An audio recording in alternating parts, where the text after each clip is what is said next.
মৌলভীবাজারের রাজনগর উপজেলার ফতেপুর ইউনিয়নের কাশিমপুর গ্রামের আলহাজ আব্দুল কাদির মেম্বারের পরিবারের আয়োজনে উপজেলার বিভিন্ন গ্রামে চক্ষু রোগীদের বিনামূল্যে চোখের চিকিৎসা, ছানি অপারেশন ও চোখের ঔষধ সামগ্রী দেওয়া হয়েছে। মৌলভীবাজার রাজনগর থেকে সহকর্মী আক্তার হোসেন সাগর জানান, 23 জানুয়ারি বৃহস্পতিবার কাশিমপুর গ্রামের আলহাজ আব্দুল কাদির মেম্বারের নিজ বাড়িতে মৌলভীবাজার বিএনএসবি চক্ষু হাসপাতালের সার্বিক সহযোগিতায় উপজেলার বিভিন্ন গ্রামের 3 শতাধিক চক্ষু রোগীদের চিকিৎসা সেবা প্রদান করা হয়। এই সময় চোখের পরীক্ষা করে রোগীদের যাবতীয় ঔষধ ও চিকিৎসা সেবার সম্পূর্ণ খরচ প্রদান এবং শনাক্তকৃত চোখের ছানি পড়া রোগীদের ছানি অপারেশনের জন্য মৌলভীবাজারের মাতার কাপন চক্ষু হাসপাতালে নিয়ে বিনামূল্যে চোখের ছানি অপারেশন করানোর ব্যবস্থা করা হয়। চক্ষু রোগীদের চিকিৎসা সেবা প্রদান উপলক্ষে সকাল 10টায় আলহাজ আব্দুল কাদির মেম্বারের পরিবারবর্গের আয়োজনে আলোচনা সভা অনুষ্ঠিত হয়।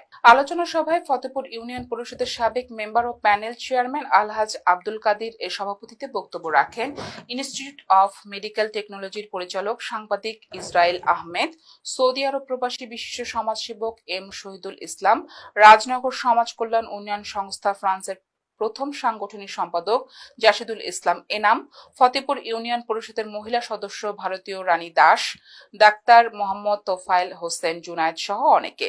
সার্বিক সহযোগিতা করেন শাহরিয়ার আহমেদ সুমন ও স্থানীয় রশিদ উল্লাহ কিন্ডারগার্টেন স্কুলের শিক্ষকবৃন্দ।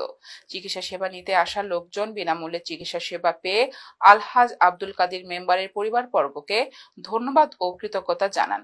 উল্লেখ্য, কাশিমপুর গ্রামের আলহাজ আব্দুল কাদির মেম্বার এর পরিবারবর্গ চিকিৎসা সেবা সহ বিভিন্ন দুর্যোগে এবং এলাকার সামাজিক উন্নয়নমূলক কাজে ভূমিকা পালন করছেন।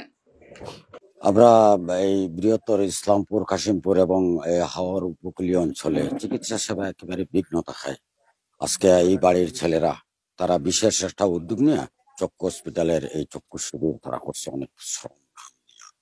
এই ছেলেগুলা আমি তার মুহূর্তে সাধুবাদ জানাই। আমরা অত্র এলাকার আফাময় জনগণের দুঃখ দুর্দশার কথা চিন্তা করিয়া তৃতীয় 2-4 বছর আগে আমরা চক্ষু শিবির অনুষ্ঠিত করছি আমরা পারিবারিক উদ্যোগে।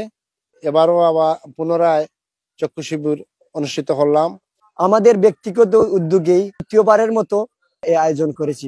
অনেক রোগী আছে যারা অপারেশন করতে পারবে না, আমরা বিএনএসপির সহযোগিতায় ওদেরকে ফ্রি অপারেশনটা ছানি পড়া রোগীদের সেই হাসপাতালে নেওয়ার ব্যবস্থা আমরাই করতেছি। এবং যারা যে দুর্যোগেই ছিল আমরা সহ আমাদের পরিবার সব সময় গরিব দুঃখী মেহনতি মানুষের পাশেই ছিলাম।